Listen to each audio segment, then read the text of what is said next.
Hello students, today our topic is वास्तविक संख्याएं class 10 और हम एक्सरसाइज कर रहे थे 1.3 और उसमें मैंने आपको बताया था कि हमने दर्शाया था, प्रूव किया था वहां पे कि √3 हमें प्रूव किया था √5, लेकिन जैसे जो पैटर्न √5 का था वही √3 का रहेगा, वही √2 का रहेगा। मैंने आपको बताया था जितने भी नंबर्स इस टाइप के होंगे √3, √2, √7, उन सब का जो पैटर्न होगा शो करने का कि ये एक अपरिमेय संख्या है वो सेम रहेगा। तो हमने फर्स्ट क्वेश्चन इसका हम कर चुके हैं कि वर्गमूल 5 एक अपरिमेय संख्या है। फिर मैंने आपको ये बताया था अगर ये अकेले अकेले हैं उनको तो पैटर्न एक है, हमने कर चुके हैं हम। अगर इनके साथ कुछ भी मल्टीप्लाई हो रहा है, डिवाइड हो रहा है, ऐड हो रहा है, सब्ट्रैक्ट हो रहा है, यानी कुछ कोई संख्या इसके अंदर जुड़ रही है या घट रही है या गुण हो रही है या भाग हो रही है, फिर उस क्वेश्चन में जो पैटर्न जो पहले पैटर्न ने किया ना पैटर्न, वो वाला पैटर्न नहीं होगा, फिर कुछ नया पैटर्न बनेगा। जैसे हमारे पास सेकंड क्वेश्चन है। सेकंड क्वेश्चन में क्या है, हमने प्रूव करना है कि 3 जमा 2 वर्गमूल 5 एक अपरिमेय संख्या है। सेकंड क्वेश्चन में क्या है, हमको क्या प्रूव करना है कि 3 जमा 2 वर्गमूल 5 एक अपरिमेय संख्या है। देखो तो इसको इस क्वेश्चन को मैच करते हैं, इस क्वेश्चन को भी मान लेते हैं कि माना 3 जमा 2 वर्गमूल 5 एक परिमेय संख्या है। क्या मान लिया हमने कि ये अपरिमेय नहीं है, ये क्या है, एक परिमेय संख्या है। अगर ये परिमेय संख्या है फिर ये कैसी होगी, ये इस टाइप से होगी, a बटे b फॉर्म में होगी, p बटे q लिख लो, a बटे b जो मर्जी लिख लो आप, c बाई d लिख लो, जैसे मर्जी लिख लो। और मैंने आपको बता रखा है पहले भी, अगर कोई संख्या में ऐसे लिख रहे हैं तो b का क्या नहीं होना चाहिए, b 0 के इक्वल नहीं होना चाहिए। और a और b दो ऐसे पूर्णांक हैं, ये दोनों कैसे पूर्णांक हैं जिनमें एक के अतिरिक्त कोई भी उभयनिष्ठ गुणनखंड नहीं है। मैं वो एग्जांपल भी दिया था, बता देता हूं एक बार में। जैसे ये है, ये अब इसमें एक के अलावा 3 जो है वो उभयनिष्ठ मींस कॉमन, जिस नंबर पे दोनों कैंसिल हो रहे हैं, जिस नंबर दोनों आपस में कट रहे हैं। देखो 3 एकम 3, 3 3 9, तो इन दोनों में 3 जो है अभी उभयनिष्ठ गुणनखंड है, लेकिन 3 एकम 3, 3 3 9, 1/3 आ गया। अब हम कह सकते हैं यहाँ पे कि इन a और b में यानी 1 और 3 में एक के अलावा कोई भी उभयनिष्ठ गुणनखंड नहीं है।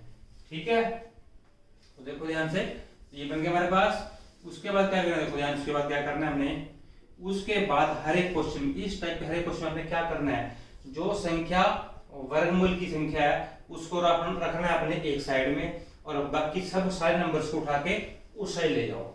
अगर प्लस है तो माइनस हो जाएगा, माइनस है तो प्लस हो जाएगा, मल्टीप्लाई है तो गुण है तो भाग हो जाएगा, और भाग है तो गुण हो जाएगा। हमारा जो मेन जो ऑब्जेक्टिव हमारा वो क्या है, वो ये है कि वर्गमूल वाली संख्या कोई भी है उसको यहाँ अकेला छोड़ना है, बाकी सबको उस साइड लेके जाना है।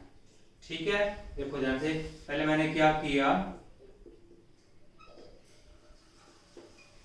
ये +3 है ना, इसको उठा के उस साइड ले गया। ठीक है, इसे क्या किया मैंने, इसका लघुत्तम ले लो, लघुत्तम कितना है इसका, b आ गया, b से b कैंसिल a, और ये कितना आ गया, 3b आ गया, यानी 2e आ गया।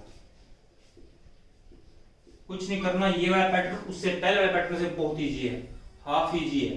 देखो ध्यान से, अब ये क्या है, अब इसको क्या रहना है यहाँ पर वर्गमूल 5 को, ये 2 इससे क्या हो रहा है, मल्टीप्लाई हो रहा है, नीचे क्या हो जाएगा, डिवाइड, गुणा है तो क्या हो जाएगा, भाग हो जाएगा। तो जो वर्गमूल 5 है ये। अब यहां देखो ध्यान से, ये मेरे पास, इसको बोल दो आप इक्वेशन 1, अभी इसको क्या बोल देंगे, इक्वेशन 2। अब यहां देखो ध्यान से, ये संख्या जो वर्गमूल 5 है ये क्या है, अपरिमेय संख्या है। हम पहले प्रूव कर चुके हैं कि कोई भी संख्या का वर्गमूल 3 है, वर्गमूल 2 है, वर्गमूल 5 है, वर्गमूल 7 है, वो सारे सारे क्या होती हैं, अपरिमेय संख्या होती हैं। तो ये क्या वर्गमूल 5 है, ठीक है ना, तो क्या बोलेंगे इसको हम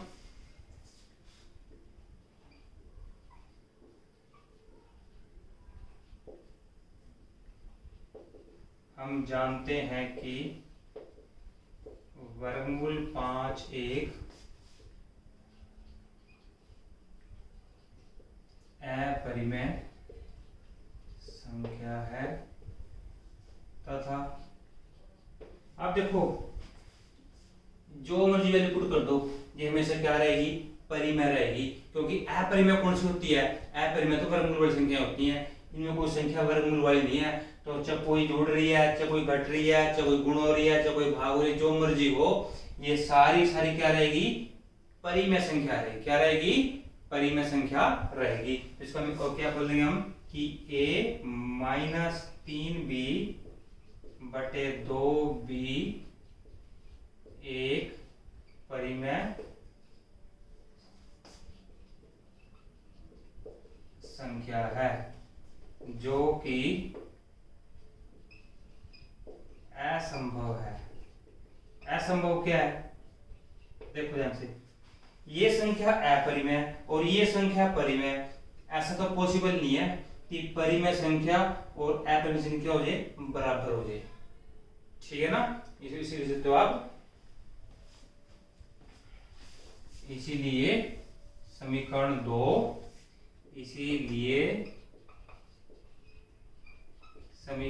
2 संभव नहीं है। संभव ही नहीं है, तो क्या संभव नहीं है कि एक संख्या परिमेय और एक अपरिमेय और दोनों इक्वल आ जाए, ऐसा पॉसिबल नहीं है, ठीक है ना। इसका अर्थ क्या हुआ कि हमारी हमने जो मानना था, जो हमारी सपोजिशन थी कि ये परिमेय संख्या है, वो क्या थी, गलत थी, ठीक है ना। इसलिए हमारा मानना गलत है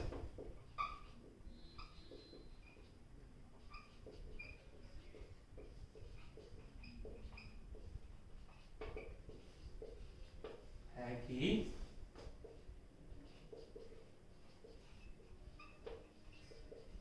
ये 3 जमा 2 वर्गमूल 5 एक परिमेय संख्या है। अतः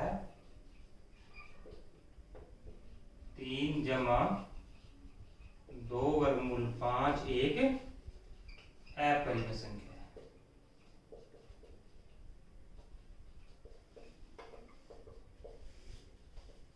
अब मैं इसको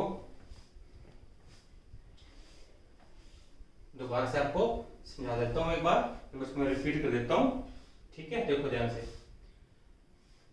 वर्गमूल 3, वर्गमूल 2, वर्गमूल 5, वर्गमूल 7, उनका पैटर्न अलग, ठीक है, और उनका हम यहाँ पे यूज करेंगे कि वो हम जानते हैं। अगर कहीं यहाँ पे वर्गमूल 3 आ गया, हम जानते हैं कि वो क्या है, अपरिमेय। कहीं यहाँ पे वर्गमूल 2 आ गया, उसका यूज करेंगे हम कि वर्गमूल 2 क्या, हम जानते हैं कि वर्गमूल 2 क्या एक अपरिमेय संख्या है, ठीक है। तो यहाँ पे देखो इनका पैटर्न अलग है, कुछ कोई अपरिमेय संख्या है, उसमें कुछ जुड़ रहा है, कुछ घट रहा है, कुछ गुण हो रहा है, कुछ भाग हो रहा है, तो उनका पैटर्न अलग है। तो ये क्वेश्चन हमारे पास क्या है, 3 जमा 2 वर्गमूल 5, इसको प्रूव करना है। तो हमने पहले ये मान लिया कि ये अपरिमेय नहीं है, ये क्या है, परिमेय संख्या है। कौन संख्या है, परिमेय संख्या है। अगर ये परिमेय संख्या तो कैसी होगी, ये इस फॉर्म में होगी, a बटे b फॉर्म में होगी, फ्रैक्शन की फॉर्म में होगी, भिन्न की फॉर्म में होगी। और इसमें क्या कंडीशन होती है कि जो हर है वो 0 के बराबर नहीं है, और a और b कैसे पूर्णांक है, a और b ऐसे पूर्णांक है जिनमें एक के अतिरिक्त कोई भी अवयव गुणनखंड नहीं है। ये मैंने आपको समझा दिया है बार बार, लास्ट वीडियो में समझाया था आपको, दोबारा फिर समझा दिया आज। उसके बाद क्या करना है आपने, हमारा जो मेन ऑब्जेक्टिव क्या है यहाँ पे, हमारा ऑब्जेक्टिव ये है कि जो संख्या वर्गमूल वाली है ना यहाँ पे, जो अपरिमेय संख्या है, उसको आपने अकेला छोड़ना है वहां पे, बाकी सब उठा के इस साइड ले जाओ, इस साइड ले जाओ। प्लस है तो इसको माइनस कर दो, माइनस है तो प्लस कर दो, गुण है तो भाग कर दो, और भाग है तो गुणा कर दो। अब देखो ध्यान से, ये +3 था, इसको इस साइड ले आए, क्या बन गया, -3, इनका लघुत्तम ले लो, ये सरल हो गया। ये 2 गुणा है, क्या कर दो, भाग कर दो, ये होगा हमारा मोटिव कंप्लीट हो गया। देखो ये अकेली रह गया वर्गमूल 5 यहाँ पे। अब हम यहाँ पे लिखेंगे कि हम जानते हैं कि वर्गमूल, ये देखो हमने यहाँ पे इसका यूज किया है, हम जानते हैं कि वर्गमूल 5 क्या एक अपरिमेय संख्या है, और ये भी जानते हैं कि ये संख्या क्या है, परिमेय संख्या है। और ऐसा तो पॉसिबल नहीं है कि परिमेय संख्या और अपरिमेय दोनों क्या हो जाए, बराबर, दोनों क्या हो जाए, इक्वल हो जाए, ऐसा पॉसिबल नहीं है। तो इसका अर्थ क्या होगा कि हमारा मानना गलत है कि एक परिमेय संख्या है, ये तो क्या है, अपरिमेय संख्या है, ठीक है। तो आपने क्या करना है, ये सारे क्वेश्चन सेम है हमारे पास। क्वेश्चन 3, थर्ड क्वेश्चन का फर्स्ट पार्ट सेकंड पार्ट और थर्ड पार्ट। ठीक है, तो इनको आपने एक बार दोबारा से अच्छी तरह से आपने इसको अंडरस्टैंड करके समझ के इसको आपने नोट कर लेना है। उसके आपने ट्राई करने हैं। ये जो थर्ड क्वेश्चन है इसके तीनों पार्ट बिल्कुल डिट्टो सेम है। ठीक है, अगर आपको कोई प्रॉब्लम आएगी तो अपने कमेंट बॉक्स में लिखना है कि सर ये क्वेश्चन नहीं हो रहा है। ठीक है, अगर समझ में आ गया कंप्लीटली, लाइक का बटन दबाएं और इसकी प्रैक्टिस करें अच्छी तरह से। ओके बेटा, थैंक यू।